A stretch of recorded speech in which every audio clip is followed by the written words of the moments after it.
ॐ गजाननं भूतगणाधिसेवितं कपीतजम्बूफलचारुभक्षणं उमासुतं शोकविनाशकारिकं नमामि विघ्नेश्वरपादपङ्कजं।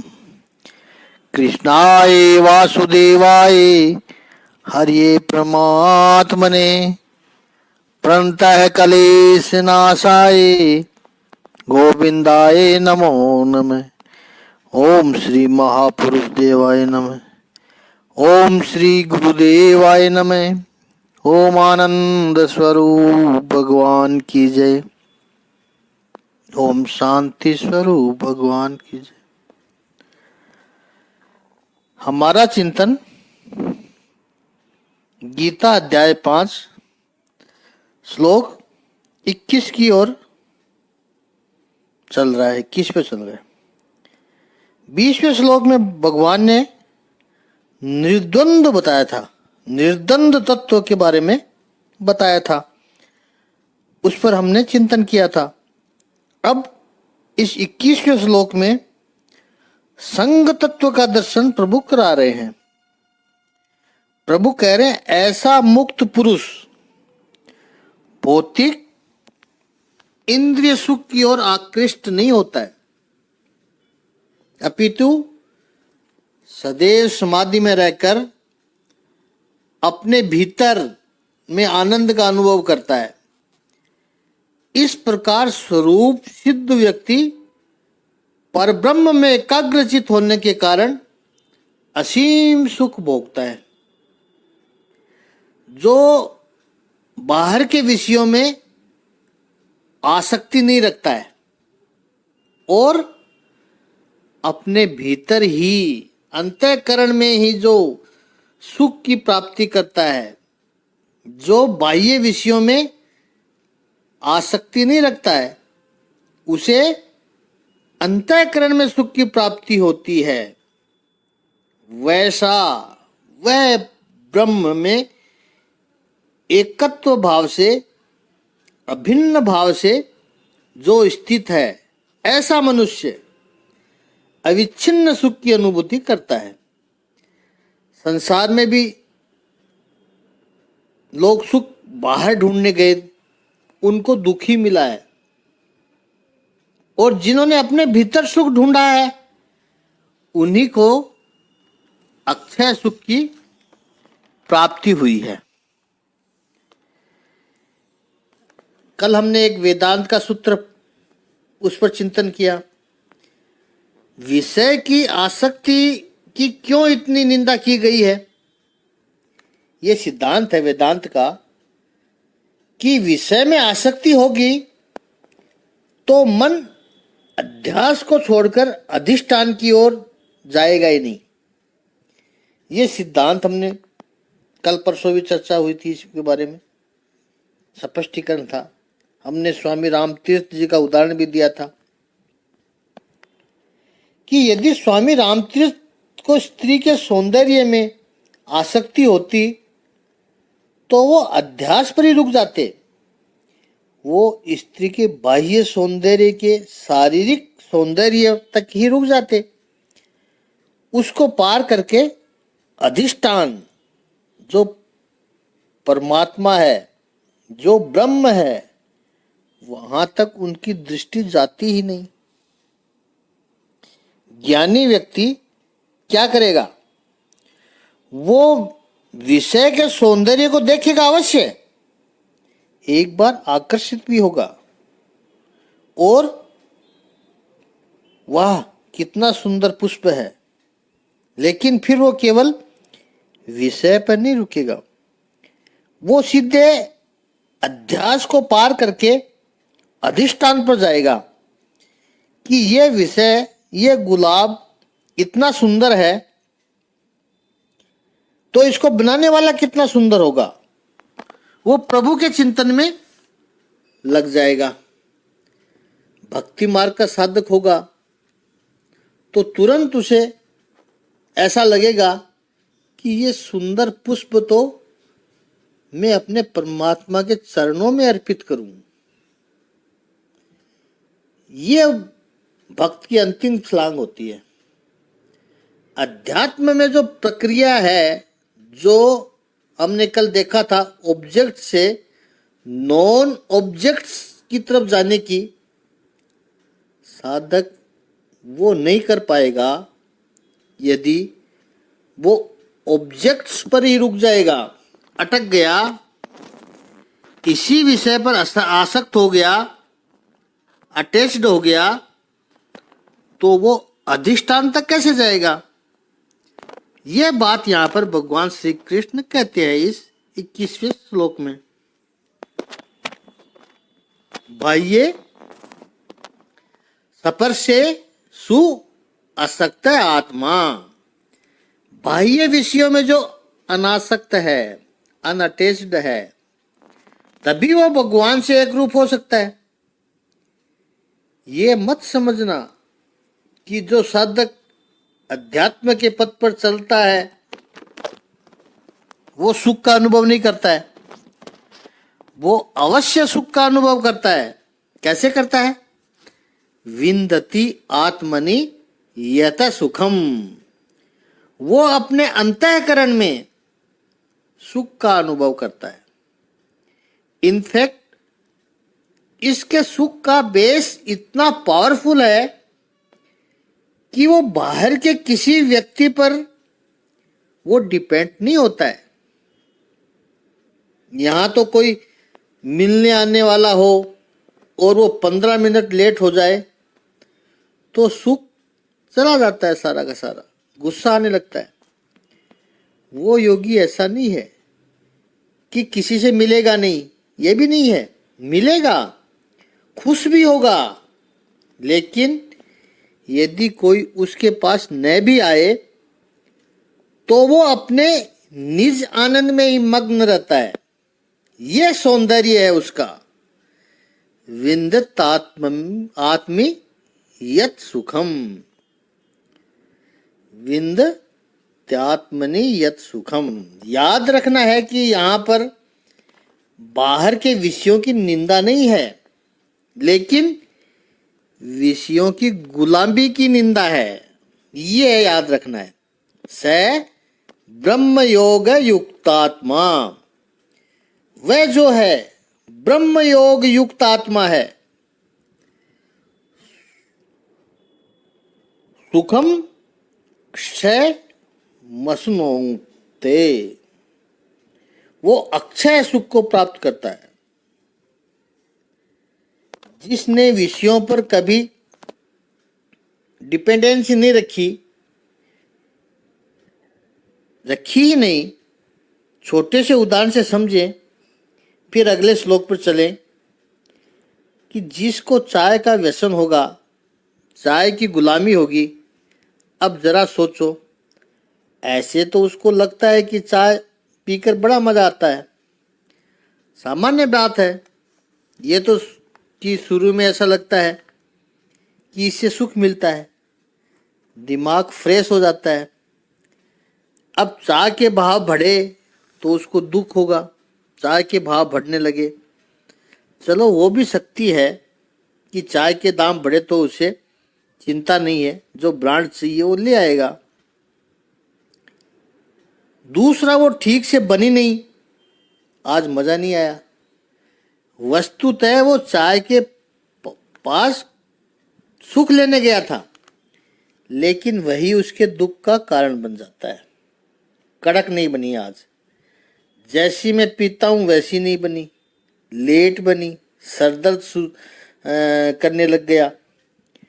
लेकिन एक सामान्य व्यक्ति जिसने चाय चखी ही नहीं, उसे चाय पीने की आदत ही नहीं है, वो कितना सुखी होगा।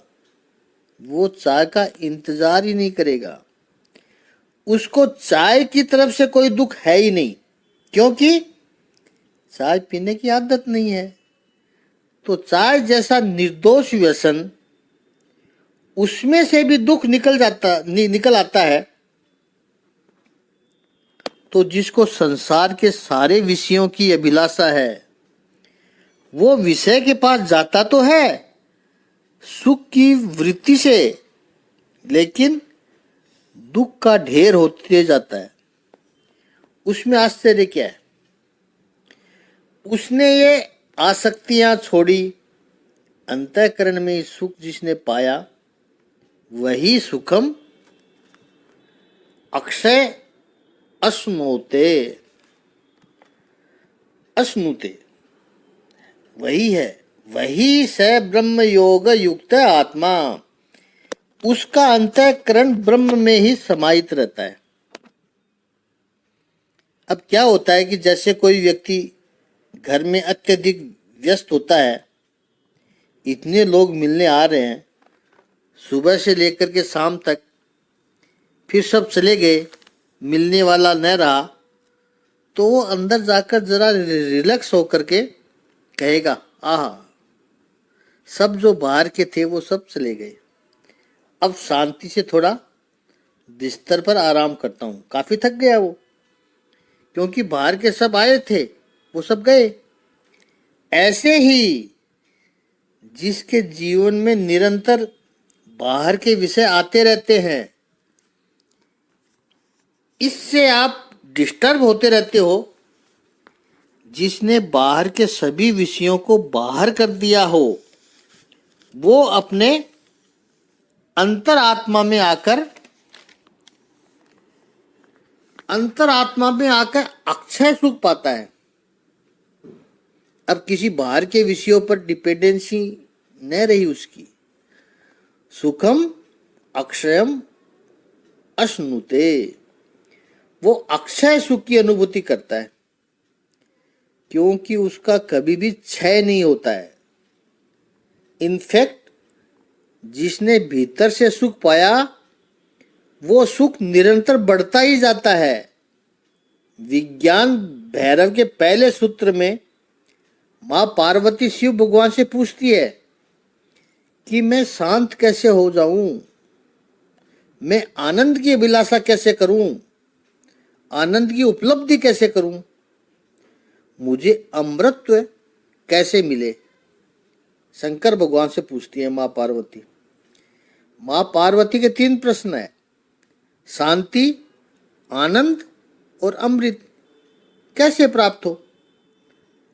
हर एक सूत्र में मां पार्वती कुछ विषय की चर्चा करके फिर अंत में यही पर ही आती है कि मुझे शांति, आनंद और अमृत की उपलब्धि कैसे मिले। और शिव भगवान प्रत्येक सूत्र के अंत में यही उत्तर देते हैं कि श्वास भीतर जाता है, बाहर आता है, दोनों के बीच में स्थिर हो जाओ। जन्म और मृत्यु दोनों के बीच में स्थिर खड़े रहो। 2 विपरीतताओं के बीच में स्थिर खड़े रहो। 2 द्वंद्वों के बीच में निर्द्वंद होकर स्थिर खड़े रहो। हे पार्वती, इसी से तुम्हें शांति, आनंद और अमृतत्व की उपलब्धि होगी। समत्व में ही अद्वैत ब्रह्म का अनुभव होगा। इसी को भगवान श्री कृष्ण ने भगवत गीता के 2 अध्याय के 48वें श्लोक में कहा, समत्वम योग उच्यते। इक्वानिमिटी हो। जीवन में जो द्वंद्व आते हैं, वो हमें उलझाने के लिए नहीं आते हैं, हमें डिस्टर्ब करने के लिए नहीं आते हैं, बल्कि हमारी स्थिरता को दृढ़ करने के लिए आते हैं। सह ब्रह्म योग युक्त आत्मा सुखम अक्षम अक्षम अश्नुते, वो ही अक्षय सुख की प्राप्ति कर सकता है। भोग की निंदा मत करना, क्योंकि भोग का सृजन, इस संसार का सृजन भी भगवान ने किया है और भोग का सृजन भी भगवान ने किया है।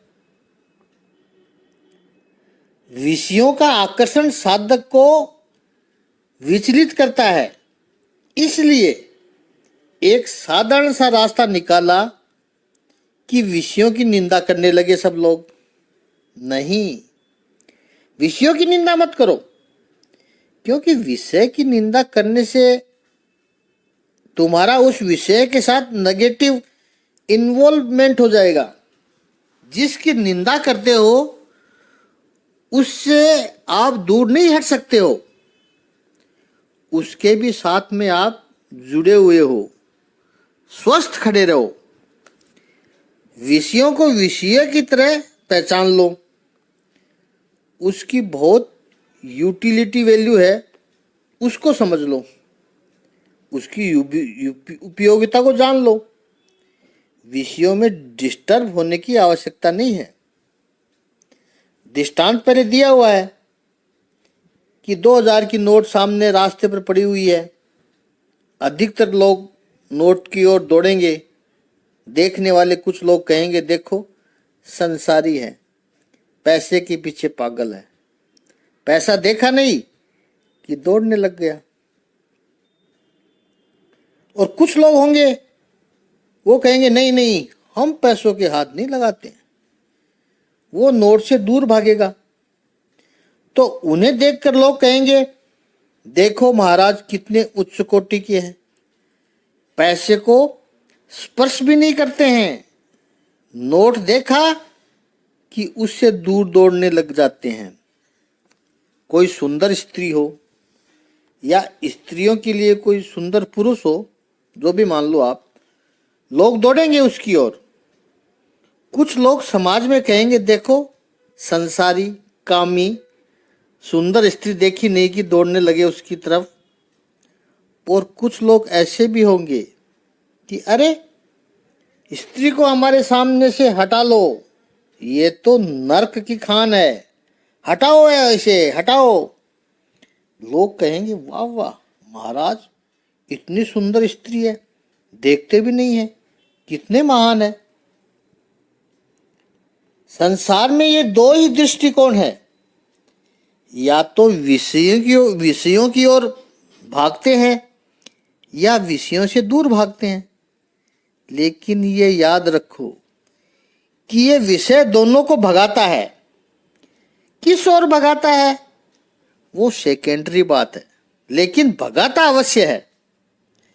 विषय से में कुछ ऐसा है कि वो दौड़ाता है। वो भगवान श्री कृष्ण यहाँ पर ये कहते हैं स ब्रह्म योग युक्त आत्मा। वो कैसा हो? वो नए विषयों की ओर दौड़ेगा, नए विषयों से दूर दौड़ेगा, बस स्थिर रहेगा। सामने पैसा पड़ा है, पता है कि 2000 रुपये हैं, उसकी वैल्यू क्या है वो भी उसको पता है, उससे कितनी चीजें आ सकती है वो भी पता है उसको, लेकिन वो मेरा नहीं है तो पड़ा रहने दो। नए में उसकी ओर दौड़ूंगा, नए में उससे दूर दौड़ूंगा। इसको अध्यात्म कहते हैं, स्थिरता को। यह उसकी स्थिरता है। सुंदर स्त्री क्या केवल भोग का ही विषय हो सकती है? क्या और कोई संबंध हो ही नहीं सकता है स्त्री का पुरुष से या पुरुष का स्त्री से? केवल विषय का संबंध, केवल आसक्ति का संबंध, न हम उसकी ओर भागेंगे न उससे दूर भागेंगे। पता है वो सुंदर है, और उसको नरक की खान ही क्यों कह दिया आपने?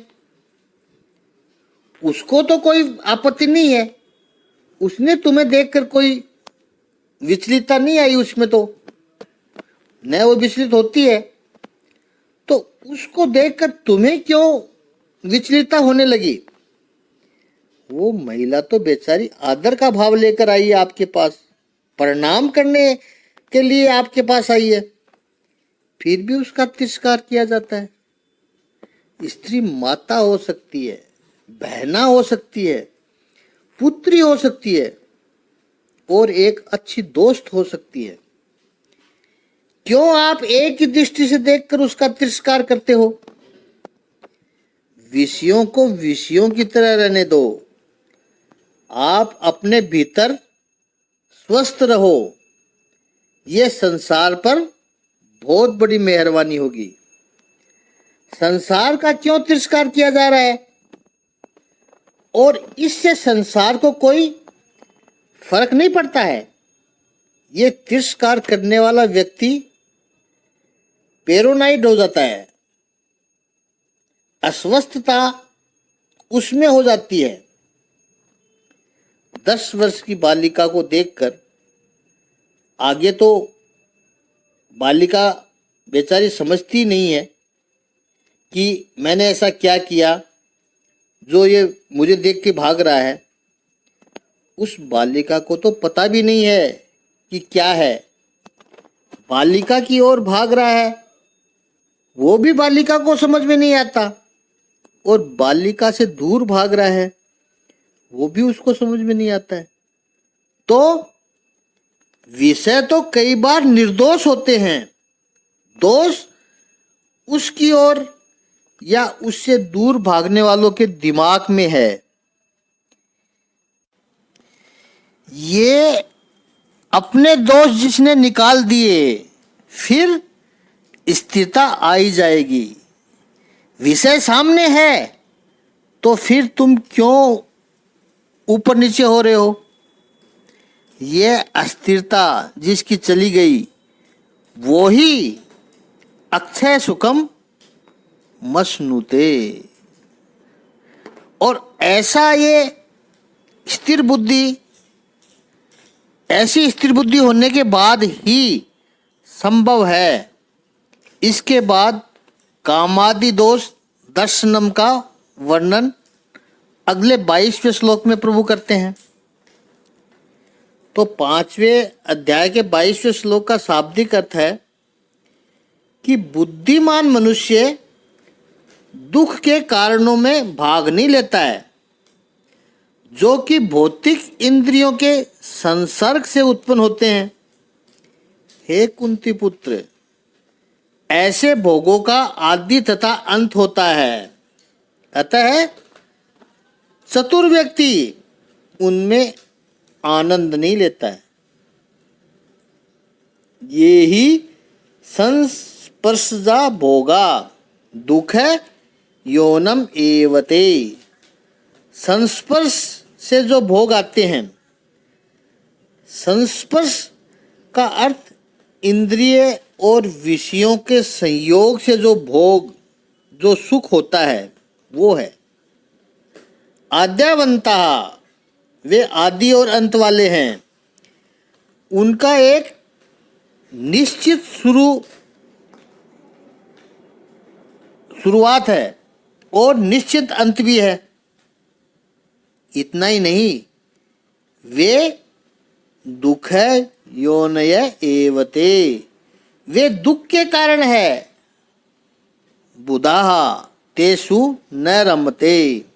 बुधाहा जो ज्ञानी है, विवेकशील मनुष्य है, वो इन भोगों में नहीं रमते हैं। पिछले श्लोक का हमने चिंतन किया, उसी श्लोक का भगवान यहाँ अधिक स्पष्टीकरण कर रहे हैं। संस्पर्श इंद्रिय और विषयों के मिलने से ही हो सकते हैं, इसके बिना भोग हो ही नहीं सकता है। गुलाब विषय है और आँख है इंद्रियां, इन दोनों का कांटेक्ट हो तभी सुख मिलेगा। इंद्रियां है लेकिन विषय नहीं है तो इंद्रियां होकर भी सुख नहीं आएगा। विषय है और इंद्रियां नहीं है, आंख नहीं है। गुलाब का फूल तो है, आंख बंद है तो भी सुख नहीं होगा। संस्पर्श है, ये कांटेक्ट होना जरूरी है। भगवान कहते हैं कि स्पर्श मात्र से भी भोग होता है, लेकिन वो इतना दुखदायी, इतना कष्टदायी, इतना बंधनकारक नहीं है जितना संस्पर्श वाला है। जैसे पहले श्लोक में हमने देखा था कि हर्ष और प्रहर्ष, वैसे ही स्पर्श और संस्पर्श है। सन्न्यस्य सीता, जिस स्पर्श के साथ अटैचमेंट हो गया, जिस स्पर्श के साथ मजबूत गांठ बंध गई, अब वो संस्पर्श हो गया, उसके साथ आसक्ति निर्माण हो गई। जितने जितने भोग के विषयों के साथ संस्पर्श हुआ वह बंधन निर्माण हुआ है। वे सारे दुख योन एवते, स्पर्श हुआ, सुख मिला, छोड़ दिया, हमेशा के लिए छूट गया तो आपको प्रॉब्लम नहीं करेगा। जो चिपका दिमाग में, बुद्धि में, संस्पर्श हुआ वही दुख का कारण बनेगा। जैसे पहले गाड़ी का दृष्टांत दिया था,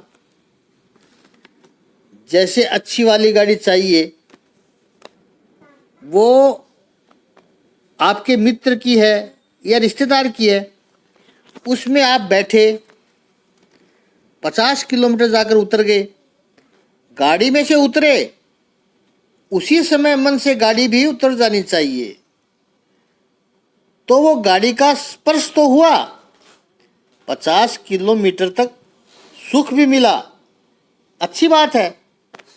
गाड़ी से उतरे, आप मन से भी गाड़ी को उतार दो, लेकिन होता क्या है कि गाड़ी से उतरने के बाद हम मन से गाड़ी नहीं उतारते हैं।